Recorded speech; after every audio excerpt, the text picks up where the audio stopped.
সত্য জানবো, সত্য বলবো, সত্য দেখাবো। ওয়েলকাম আপনাদের ভালোবাসার চ্যানেলে। বন্ধুরা, গত 24 ঘন্টা মিডল ইস্ট থেকে বড় বড় কিছু আপডেট আসছে। এক তো বন্ধুরা, কিছুটা শুরু করি। দেখুন, ইরান, ইসরায়েল এবং আমেরিকা এই তিনটে দেশ এমন একটা দাবার বোর্ডে খেলছে যেখানে প্রতিটা চাল জীবন মরণের প্রশ্ন। আর সব থেকে চমকের ব্যাপারটা কি জানো? এই পুরো গেমে সব থেকে বড় চমক দিয়েছে ইরান। হ্যাঁ, ঠিকই শুনেছ, যে ইরানকে আমরা মনে করতাম শুধু মিসাইল ছুটতে পারে, যে দেশ এমন একটা কাজ করে দেখেছে বা করেছে যা মোসাদও ভাবেনি। চলো একদম শুরু থেকে বলি। ইরানের গুপ্তচর নেটওয়ার্ক ইসরায়েলি বায়ুসেনার ভেতরে। দেখো, ইসরায়েলে মোসাদে নিয়ে সারা দুনিয়ার একটা আলাদা ভয় আছে। মোসাদ মানে বুঝো তো, এটা শুধু একটা গোয়েন্দা সংস্থা না, এটা একটা লেজেন্ড। দুনিয়ার যে কোনো দেশে ঢুকে যাও, টার্গেট খুঁজে বের করো, কাজ করে ফিরে আসো। এই রেপুটেশন মোসাদের, ইসরায়েল এই নিয়ে বুক ফুলিয়ে চলে। কিন্তু ভাই বা বন্ধুরা, ইরান যা করেছে সেটা শুনলে বলবে, আরে মোসাদের দরকারটা কি? ইরান শুধু ইসরায়েলের জাসুস ঢোকায়নি, ইরান ইসরায়েলের বায়ুসেনার ভেতরে জাসুসের নেটওয়ার্ক বানিয়ে দিয়েছে। মানে বুঝলে, এয়ারফোর্সের ভেতরে, যেখানে ইসরায়েলের সবচেয়ে গোপন জিনিসগুলো থাকে, বিমান, মিসাইল, অপারেশন প্ল্যান, সেখানে বসে ইরানের চর ইনফরমেশন পাঠাচ্ছে তেহরানে। এটা কল্পনা মতো শোনাচ্ছে, তাই না? কিন্তু এটা সত্যি। এখন প্রশ্ন হলো, এই খবরটা বাইরে এলো কিভাবে? আসলে কিছুদিন আগে একটা রিপোর্ট বের হয়, যেখানে বলা হয় যে ইসরায়েলি এয়ারফোর্সের অভ্যন্তরে একটা জাসুসি চেইন অ্যাক্টিভ আছে, যেটা ইরানকে সরাসরি ইনফরমেশন দিচ্ছে। এই রিপোর্ট বেরোনোর পর ইসরায়েলে ইতিমধ্যে হইচই পড়ে যায়। সরকার, সেনা, পুলিশ সবাই মিলে তদন্ত শুরু করে। কে এই জাসুস, কোথায় আছে, কতদিন ধরে চলছে এই খেলা? বন্ধুরা, তদন্তের পরে যা বেরিয়ে এলো সেটা আরও বড় শক। দুজন টেকনিশিয়ানকে গ্রেপ্তার করা হয়েছে, ইসরায়েলি এয়ারফোর্সের নিজেদের টেকনিশিয়ান। মানে বন্ধুরা, এরা ইসরায়েলের নাগরিক, ইসরায়েলের সেনাবাহিনীতে কাজ করে, তারপরেও ইরানের হয়ে কাজ করছে। এদের বিরুদ্ধে চার্জ কি? F-15 বিমানের গোপন তথ্য ইরানের সাথে শেয়ার করা। এখন F-15 কি জিনিস সেটা একটু বুঝিয়ে বলি। আমেরিকার তৈরি F-15 পৃথিবীর সেরা ফাইটার জেটগুলোর একটা। স্পিড, আলটিমেটাম, ডিফেন্স সিস্টেম সব কিছুই অ্যাডভান্সড লেভেলের। ইসরায়েলের কাছেও এই বিমান আছে, আর এই দুই টেকনিশিয়ান এই বিমানের টেকনিক্যাল ডিটেলস ইরানকে দিয়েছে বলে অভিযোগ। মানে একটু ভেবে দেখো, F-15 কত উঁচুতে উড়ে, কত স্পিডে উড়ে, কিভাবে মিসাইল থেকে নিজেকে বাঁচায়, এবং এই সব তথ্য ইরানের হাতে চলে গেছে। এটা পেলে ইরান কি করবে? সোজা উত্তর, ইরান সেই তথ্য ব্যবহার করে F-15-এর দুর্বলতা খুঁজে বের করবে এবং সেই অনুযায়ী অস্ত্র বানাবে। এবার আসি সবচেয়ে ভয়ঙ্কর একটা প্রশ্নে। মানে মনে আছে কিছুদিন আগে যুদ্ধের মাঝে একটা F-15 বিমান ক্র্যাশ করেছিল? আমেরিকার একজন পাইলট পাহাড়ি এলাকায় নিখোঁজ হয়ে যায়, এবং সেই বিমান ছিল F-15। সেই ঘটনাটা কি মনে আছে? আপনাদেরকে নিউজ জানিয়েছিলাম। এখন অনেকে প্রশ্ন তুলছে যে এই বিমান কি ইরানের গুপ্তচরদের দেওয়া তথ্যের ভিত্তিতেই ভূপাতিত হয়েছিল? কারণ চিন্তা করো, যদি ইরান আগে থেকে জেনে নিয়ে থাকে যে F-15 কত উচ্চতায় ওড়ে, কোন রুটে যায়, কিভাবে অ্যাটাক অ্যাভয়েড করে, তাহলে তাকে মারা অনেক সহজ হয়ে যায়। শুধু সেই information anti aircraft system fit করো, আর বাকিটা টেকনোলজি করে দেবে। এটা এখনও প্রমাণিত না, কিন্তু সন্দেহের আঙুলটা সেদিকে যাচ্ছে। আর এই সন্দেহ যদি সত্যি হয়, তাহলে বুঝতে পারছো কতটা ভয়ঙ্কর পরিস্থিতি। একটা দেশের বায়ুসেনার ভেতর থেকেই তথ্য চুরি হয়ে সেই দেশের বিমান মারা যাচ্ছে। এটা মিলিটারি হিস্ট্রিতে বিরল বলতে পারেন। বন্ধুরা, এবার একটা অন্যরকম একটা প্রসঙ্গে আসি, নেক্সট আপডেটে আসি। কিছুটা আগে ইরানের ভেতর থেকে বিস্ফোরণের শব্দ শোনা গেছে, 5টা বড় ধামাকার শব্দ। এই খবর বাইরে আসার সাথে সাথে পুরো দুনিয়ায় হইচই। আমেরিকা কি ইরানে বড় হামলা শুরু করে দিল? কারণটাও ছিল ঠিক সেই সময় যখন আমেরিকার ফাইটার জেটগুলো সৌদি আরব সহ কয়েকটা আরব দেশের এয়ারস্পেসে উড়ছিল। যখন দেখা গেল নেভিগেশনে যে আমেরিকান বিমান হাওয়ায় আছে আর ইরানের ভেতরে ধামাকা হচ্ছে, সবাই একেবারে কানেক্ট করে নিল, বলতে শুরু করলো যে আমেরিকা হামলা করেছে। কিন্তু বন্ধুরা, আসল সত্যিটা সম্পূর্ণ আলাদা। পরে রিপোর্ট বেরিয়েছে যে ইরানের দুটো MiG-29 ফাইটার জেট ট্রেনিং মিশনে ছিল। ট্রেনিংয়ের অংশ হিসাবে তারা নিজেদের এলাকায় কিছু মিসাইল ফায়ার করে। সেই মিসাইলের ধামাকার শব্দটা বাইরে পৌঁছেছে, কোনো হামলা হয়নি। কিন্তু মজার বিষয় হলো, কেন এই কনফিউশন তৈরি হলো? কারণ সবাই এখন এতটাই টেনশনে আছে যে ইরানে একটু শব্দ হলেই মনে হচ্ছে যে যুদ্ধ শুরু হয়ে গেল। এটাই বলছে যে পরিস্থিতি কতটা তলিয়ে গেছে নিচে। বন্ধুরা, আরেকটা আমেরিকার মিলিটারি বিল্ড আপ নিয়ে একটা আপডেট আসছে। আমেরিকার মুভমেন্ট নিয়ে আপনাদেরকে জানিয়ে রাখি।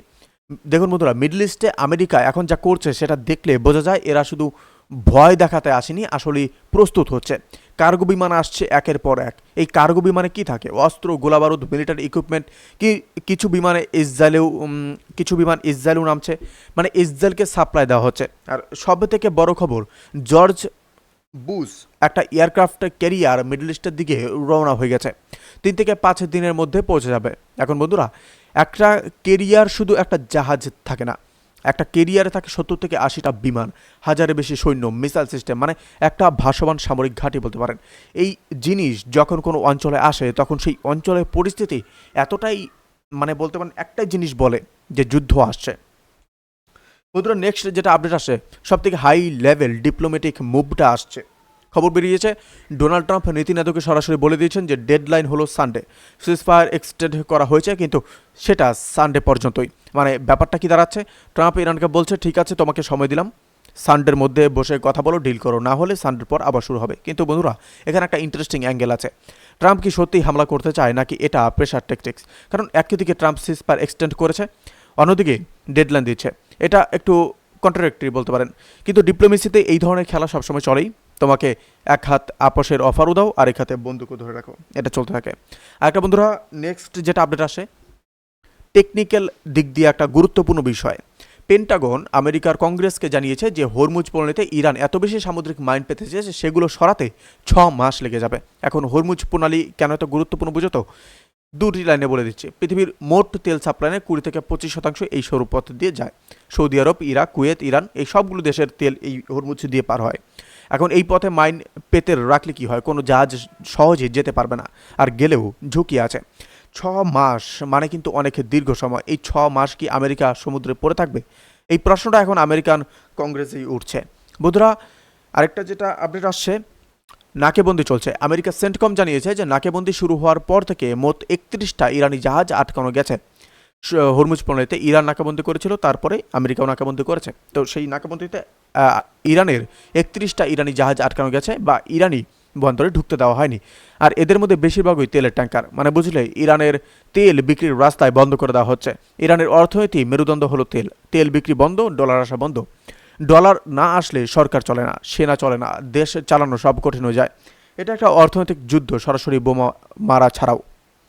আরেকটা বন্ধুরা, লেবাননের রাজধানী বেইরুতে আমেরিকার দূতাবাসে একটা অ্যাডভাইজারি জারি করেছে, যেটা নেক্সট আপডেটে আসে। যত আমেরিকান নাগরিক লেবাননে আছে এখনই বেরিয়ে যাও, এয়ারস্পেস এখনও খোলা আছে, তাড়াতাড়ি চলে যাও। কিন্তু বন্ধুরা, এটা কিন্তু ছোট বিষয় না। আমেরিকার দূতাবাস যখন তার নিজের দেশের নাগরিকদের বলে ভাগো, তখন বুঝতে হবে সেই অঞ্চলে কিছু একটা তো বড় হতে চলেছে।